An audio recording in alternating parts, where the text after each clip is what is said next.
அஸ்ஸலாமு அலைக்கும் வரஹ்மத்துல்லாஹி வபரகாத்துஹு.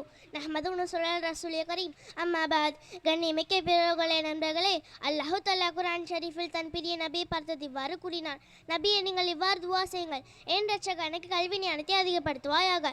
ஏனென்றால் கல்வி ஞானத்தால் மட்டும் அறியாமல் தன்னை படுத்த அல்லாஹ்வை அறிய முடியும். கல்வி ஞானம் உள்ளவர் அல்லாஹ்வை அஞ்சுவார்கள். கல்வி என்பது ஓர் ஒளியாகும், அதனால் அறியாமை என்று இருள் அகன்றுவிடும். கல்வி என்பது ஓர் உயிர், அது நண்பனை போன்றதாகும், அதான் நண்பனை எப்பொழுதும் கைவிடாது பார்க்கதாகும். அல்லாஹு தஆலா கூறுகின்றான்: கல்விமான்களால் அல்லாஹ்வுக்கு அஞ்சுவார்கள். இன்னும் அறிந்தவரும் அறியாதவரும் சமமாக முடியாது. நபி ஸல்லல்லாஹு அலைஹி வஸல்லம் அவர்கள் அருளினார்கள்: ஓர் ஆலிம் 1000 விளக்கசாலிகளை விட சிறந்தவராவார். ஒருவர் தீனை பாதுகாக்கும் இடத்தில் கல்வி கற்ற சொன்னார். அதே நிலையில் மன்னித்து விட்டால் கியாமத் நாளில் அவர்களுக்கும் நபிமார்களுக்கும் மத்தியில் ஒரே ஒரு அந்தஸ்து தான் வித்தியாசமாக இருக்கும். எல்லாமும் அல்லாஹ் நம்ம எல்லாரையும் மார்க்கல்வியை கற்கவும் கற்கப்பில் புரிவானாக. ஆமீன். கல்வியின் சிறப்பு துவா: ரப்பனா இன்னன்னா ஆமன்னா ஃபக்ஃபிர் லனா துனூபனா வகீனா அஸாபன்னா. எங்கள் இறைவனை, நாங்கள் உறுதியாக ஈமான் கொண்டுள்ளோம், எங்கள் பாவங்களை மன்னிப்பாயாக, இன்னும் நரக வேதனை விட்டு எங்களை காப்பாற்றுவாயாக. ஆமீன்.